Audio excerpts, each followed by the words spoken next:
जय हिंद फ्रेंड्स, स्वागत है आपका दरोगा क्लासेस में। आज हम देखेंगे ज्ञान बिंदु जीएस एकेडमी के द्वारा जो होमवर्क सीरीज चलाया जा रहा है आगामी बिहार दरोगा के लिए 75 प्रश्नों का उसका सॉल्यूशन। आज हम देखेंगे टेस्ट नंबर 8 का सॉल्यूशन। तो चलिए बढ़ते हैं अपने प्रश्नों की ओर। चलिए फ्रेंड्स पढ़ते हैं आज सेट नंबर 8 के पहले प्रश्न की ओर।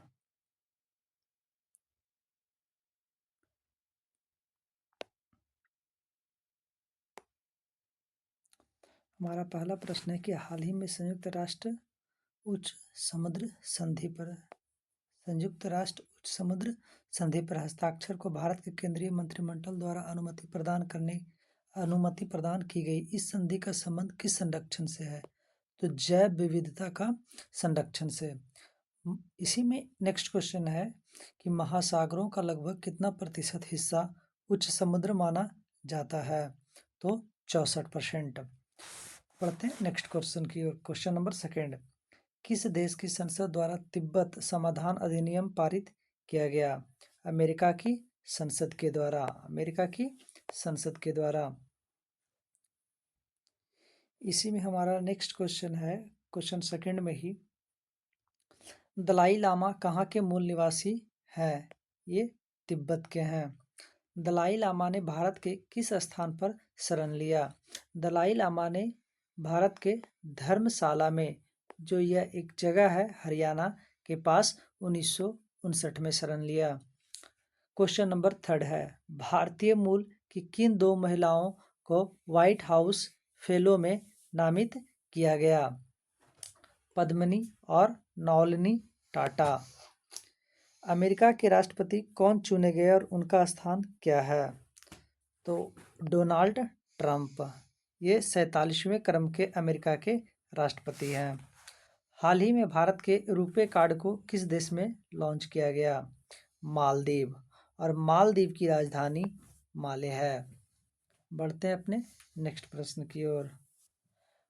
भारत के भीम ऐप को अपनाने वाला पहला देश? भूटान। भारत के रुपे कार्ड को अपनाने वाला पहला देश, यह देश है नेपाल। क्वेश्चन नंबर 5, केंद्रीय कैबिनेट द्वारा भारत को अंतर्राष्ट्रीय ऊर्जा दक्षता हब में शामिल होने की मंजूरी कब प्रदान की गई? अक्टूबर 2024 में। ऊर्जा दक्षता हब की स्थापना कब और किसके द्वारा किया गया? यह 2017 में जर्मनी के द्वारा किया गया। अंतर्राष्ट्रीय ऊर्जा एजेंसी का सचिवालय कहाँ है? पेरिस में। बढ़ते हैं अपनी नेक्स्ट प्रश्न की ओर। क्वेश्चन नंबर 6, भूमध्य सागर में आयोजित भारत फ्रांस द्विपक्षीय अभ्यास में नौसेना के किस सबमरीन ने भाग लिया? INS तवर। क्वेश्चन नंबर 6 में ही और करंट अफेयर्स है, इसे भी हम देखेंगे।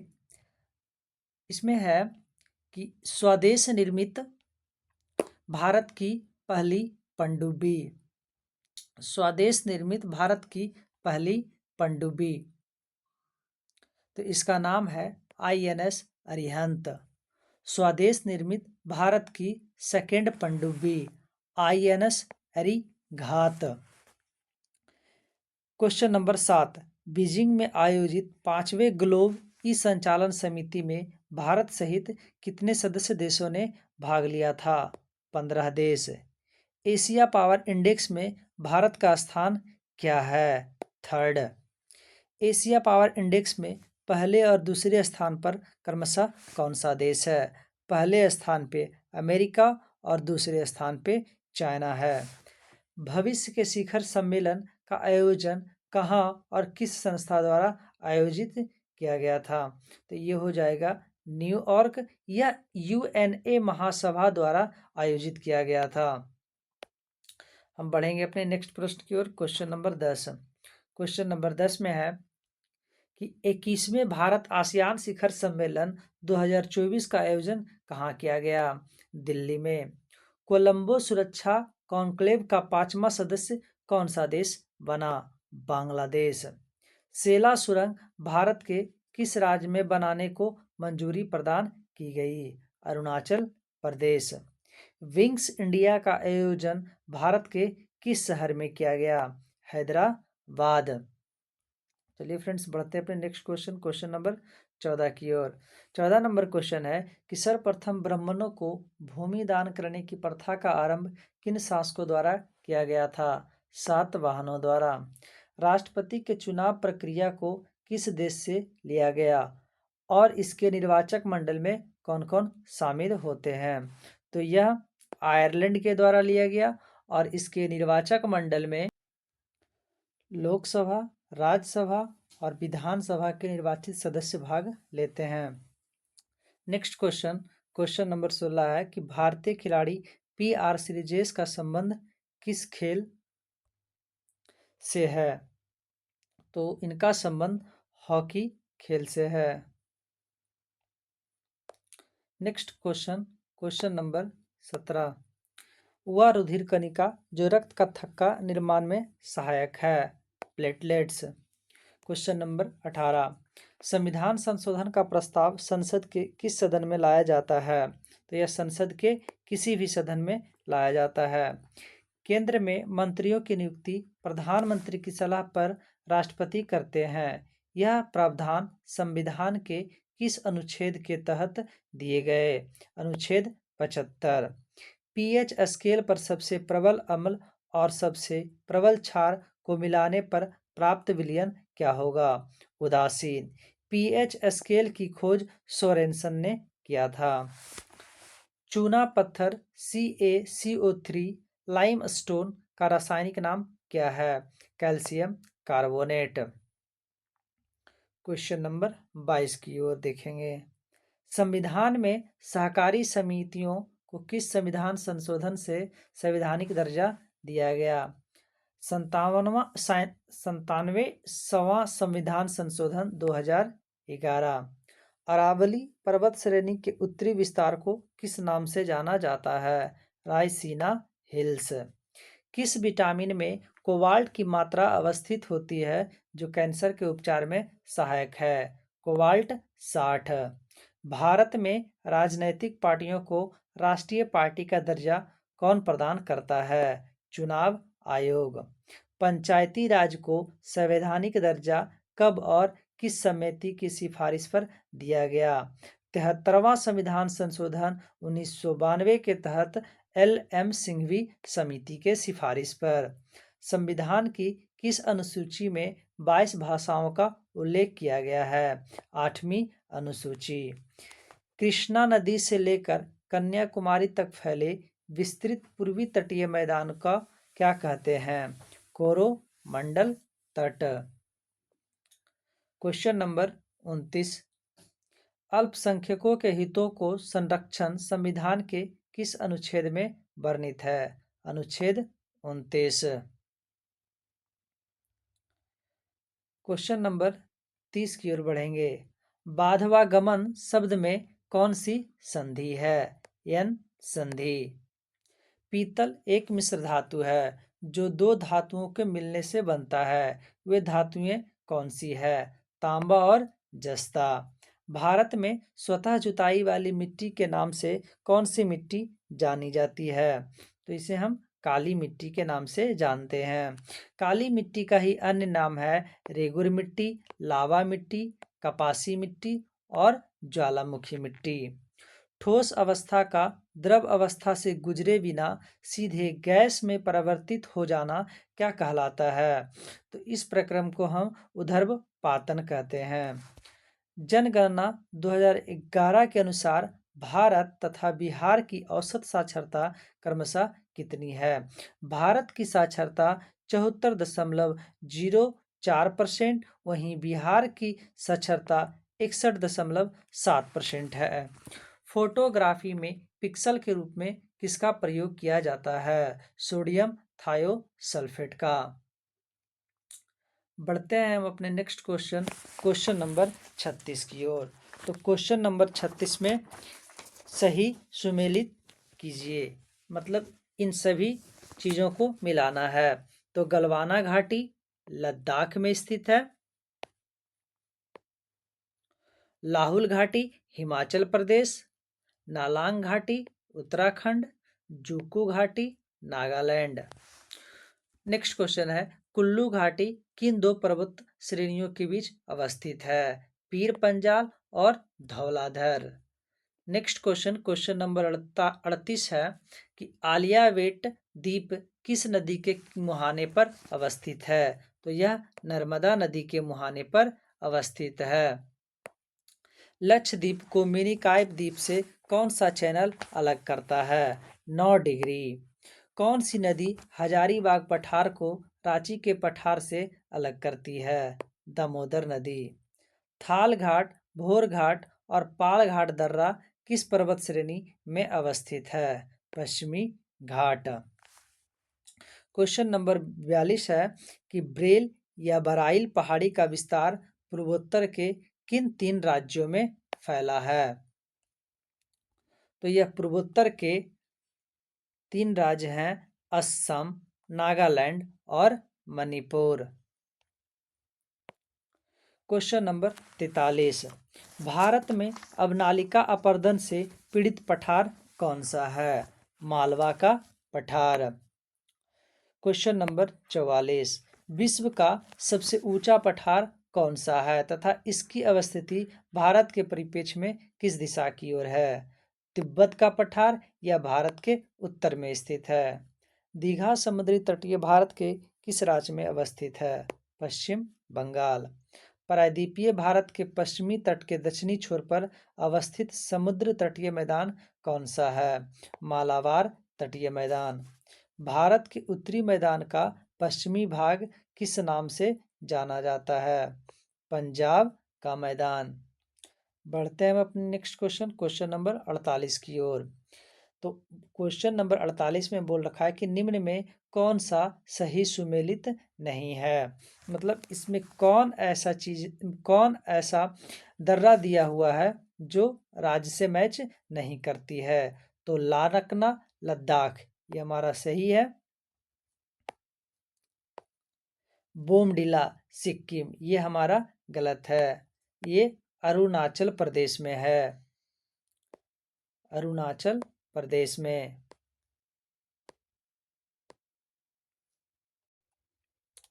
माना पास यह उत्तराखंड में स्थित है, ये भी सही है।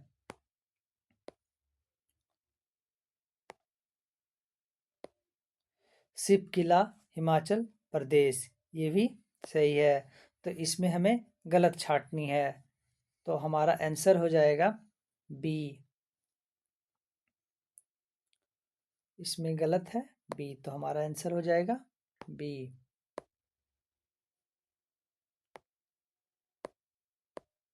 बोमडिला अरुणाचल प्रदेश में है। क्वेश्चन नंबर 49 मेघालय के पठार के संबंध में निम्नलिखित में कौन से कथन सत्य हैं? तो पहला नंबर है कि मेघालय का पठार प्रायद्वीपीय पठार का ही विस्तार है, ये हमारा सही है। मेघालय के पठार पर खनिज पदार्थों के निक्षेप नहीं मिलते हैं, ये हमारा गलत हो जाएगा। मेघालय के पठार पर अवस्थित चेरापूंजी नग्न चट्टानों से ढका स्थल है और यहाँ वनस्पति लगभग नहीं के बराबर है, ये भी हमारा सही हो जाएगा। तो हमारे 1 और 3 कथन सत्य हो जाएंगे, 1 और 3। क्वेश्चन नंबर 50 है कि द्वितीय आंग्ल मैसूर युद्ध समाप्ति किस संधि से हुई थी? मंगलौर की संधि के तहत। नेक्स्ट क्वेश्चन नंबर 51 1818 में अंग्रेजों और होलकर प्रमुख के बीच तृतीय आंग्ल मराठा युद्ध के परिणाम स्वरूप कौन से संधि पर हस्ताक्षर किए गए थे? मंदसौर की संधि। मंदसौर की संधि। आंग्ल नेपाल युद्ध जिसके शासनकाल में हुआ था वह है लॉर्ड हेस्टिंग्स के शासन काल में। क्वेश्चन नंबर 53 निम्नलिखित में कौन सा युग्म सही सुमेलित नहीं है? हेक्टर मुनरो बक्सर का युद्ध ये सही है। लॉर्ड हेस्टिंग्स आंग्ल नेपाल युद्ध ये भी सही है। लॉर्ड वेलेस्ली चतुर्थ आंग्ल मैसूर युद्ध ये भी सही है। लॉर्ड कॉर्नवालिस तृतीय आंग्ल मराठा युद्ध, ये हमारा रॉन्ग हो जाएगा। क्वेश्चन नंबर 54, निम्नलिखित कथनों पर विचार कीजिए।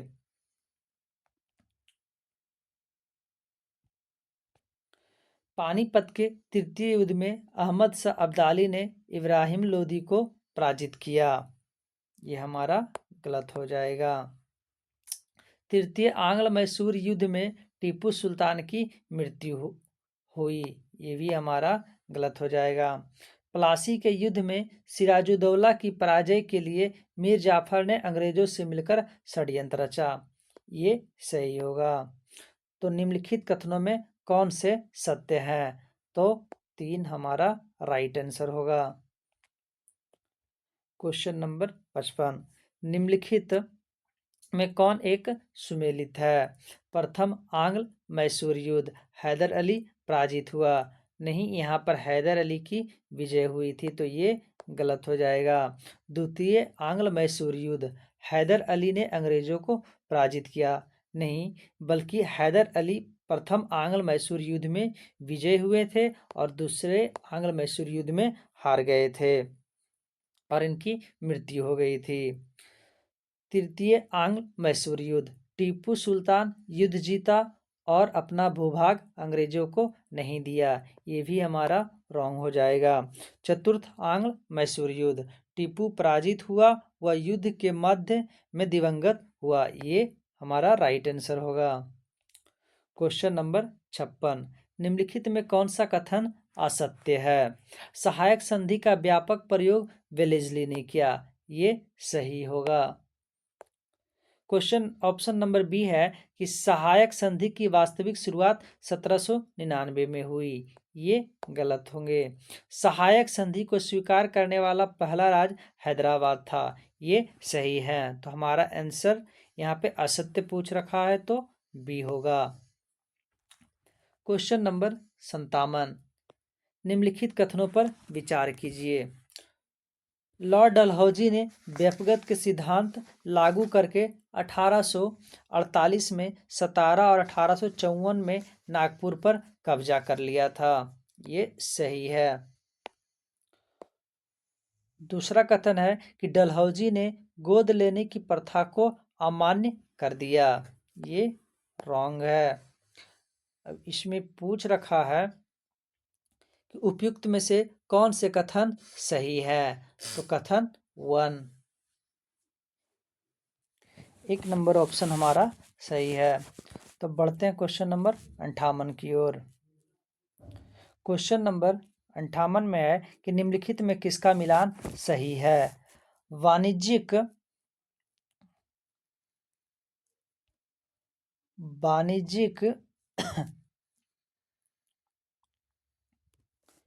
वाणिज्यिक पूंजीवाद चरण 1757 से 1813 तक, ये सही है। औद्योगिक पूंजीवादी चरण 1813 से 1858 तक, ये भी हमारा सही है। वित्तीय पूंजीवाद चरण 1858 से 1947 तक, ये भी हमारा सही है। तो हमारा तीनों जो मिलान करने वाला दिया हुआ है दोस्तों, वो सही है। सूर्यास्त कानून निम्नलिखित में किससे संबंधित है? तो सूर्यास्त कानून अस्थाई बंदोबस्त से संबंधित है और यह अस्थाई बंदोबस्त 1793 में शुरू किया गया था लॉर्ड कॉर्नवालिस के द्वारा। महलवाड़ी व्यवस्था हॉल्ट मैकेंजी के द्वारा 1822 में शुरू किया गया था। रैयतवाड़ी व्यवस्था रीड और मुनरो के द्वारा 1820 में शुरू किया गया था। बढ़ते हैं अपने नेक्स्ट प्रश्न की ओर। क्वेश्चन नंबर 60, अस्थाई बंदोबस्त या इस्तेमारी व्यवस्था को किसने पूरे भारत में लागू करने की अनुशंसा की थी? आरसी दत्त।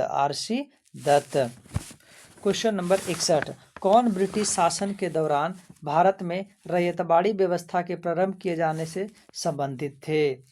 तो अलेक्जेंडर रीड और थॉमस मुनरो। क्वेश्चन नंबर 62, भारतीय संविधान में आपात संबंधी उपबंध भारत शासन अधिनियम 1935 और खाली स्थान के संविधान से लिया गया है? तो यह जर्मनी के वाइमर संविधान से लिया गया है। भारतीय संविधान में उल्लेखित स्वतंत्रता, समानता और बंधुता की संकल्पना किससे प्रेरित है? फ्रांसीसी क्रांति 1789 से। नेक्स्ट क्वेश्चन, क्वेश्चन नंबर 64 है कि भारतीय संविधान द्वारा प्रदत्त मौलिक अधिकारों के स्थगन संबंधी कार्यपालिका के अधिकारों को किस देश के संविधान से लिया गया है? तो यह अमेरिका के संविधान से लिया गया है। क्वेश्चन नंबर 65 की ओर बढ़ते हैं।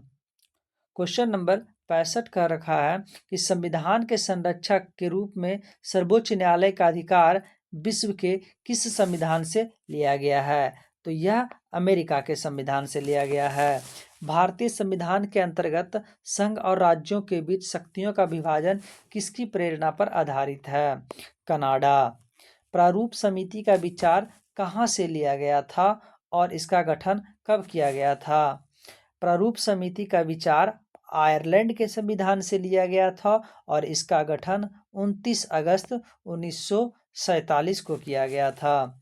संघ संविधान समिति का अध्यक्षता किसने किया था? पंडित नेहरू ने। क्वेश्चन नंबर 69, संविधान सभा के कार्यों पर गठित समिति का अध्यक्ष कौन चुना गया था? पंडित नेहरू। संविधान की मसौदा समिति ने अपना पहला मसौदा किस वर्ष प्रस्तुत किया था? 1948 में। मसौदा समिति का गठन 1947 में किया गया था और इन्होंने अपना पहला रिपोर्ट 1948 में दिया था।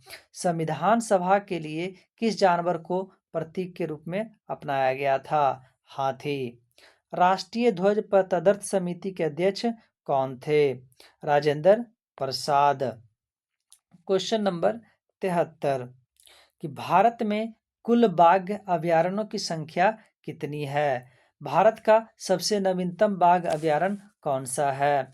तो भारत में कुल बाघ अभयारण्यों की संख्या 58 और नवीनतम बाघ अभयारण्य है माधव नेशनल पार्क। यह मध्य प्रदेश में स्थित है। भारत का पहला बाघ रिजर्व किसे घोषित किया गया था? जिम कॉर्बेट नेशनल पार्क को। यह उत्तराखंड में अवस्थित है। यह 1973 में 1973 में इसे घोषित किया गया था।